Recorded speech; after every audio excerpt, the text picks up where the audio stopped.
And to shed further light on this initiative, we're glad to be joined over the phone by Dr. Fahmy, economic expert. Thank you very much for joining us, Doctor, on Cairo local time here.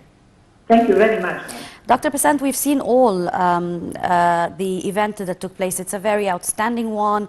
A lot of great efforts and achievements have been done. Most primarily, of course, let's talk about the parts and the discussion that the Prime Minister had conveyed during this first conference and the importance of this initiative. How is it significant and how will it be changing the face of Egypt from your perspective? For the first time in decades, we see Egypt and all Egyptians, I repeat, all Egyptians, north to south, east and west, grouped together playing a beautiful symphony. Yesterday I saw it as a great symphony being played by all Egyptians. Definitely the leader is Mr. President, and he succeeded in getting all Egyptians together on one objective, is to build a new life. A life which really presents a decent standard of living for Egyptians. Egyptians have been neglected for decades, tens of years. They haven't got any type of facilities or services, while the other countries in the world moved to the moon, and we were far behind. But yesterday, I repeat, it was a great symphony. And why do I call it a symphony? Because everybody was participating in its own part, in a very well-organized manner, in a clear objective, very well-defined. Everybody knows what he's going to do, and everybody is happy about what is happening. For the first time, we see a great objective covering the 17 objectives of decent life worldwide for all countries, which had been announced by the United Nations. For the first time, we see everybody wanting to participate. The business people, the young generation, the government, everyone. So that's why I called it a beautiful symphony, where every one of us was playing a great role in it. So I hope that this project would continue as is, being followed up very closely, because in all honesty, we will see, as Mr. President has promised, a new, I repeat, republic. We are moving towards a future nobody could have dreamed of in the past of the last 10 years. But now it is coming true, not because it is only something being talked about, but we saw all of us, everybody knows exactly what will be his role, how is he going to accomplish, and what impact this is going to have on our country.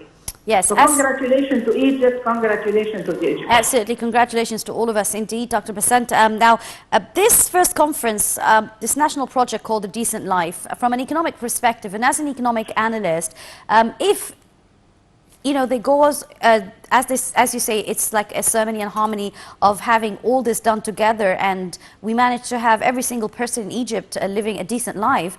How does that pour positively into the economic cycle of Egypt? Why do I call it symphony? Because each part of Egypt is playing on a different, if you like, instrument. Every governorate is rich in its own way.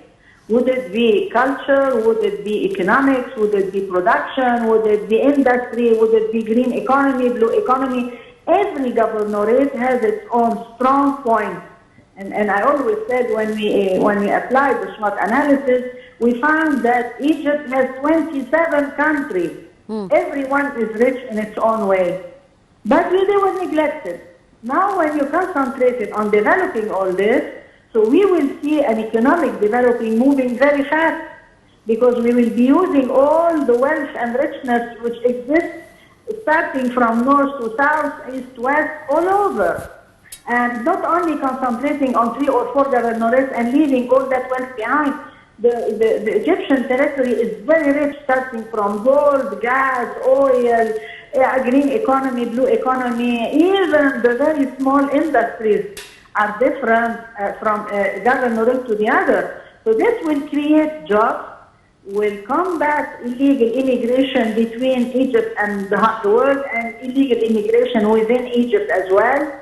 It will stabilize the families. It will create an atmosphere where people would enjoy living in their own governorate, not like before when they were obliged and pushed to leave the places they were really grown up on to go to Cairo, Alexandria, and for Said trying to find a job. So it will develop the economy, and especially the creative economy, meaning the small and micro industries where every part of Egypt, especially the women, are talented in doing certain type of production. So it will have an impact on decreasing the level of unemployment, increasing the GDP, developing the tourism, because every governorate, I repeat, has its own charm and its own history.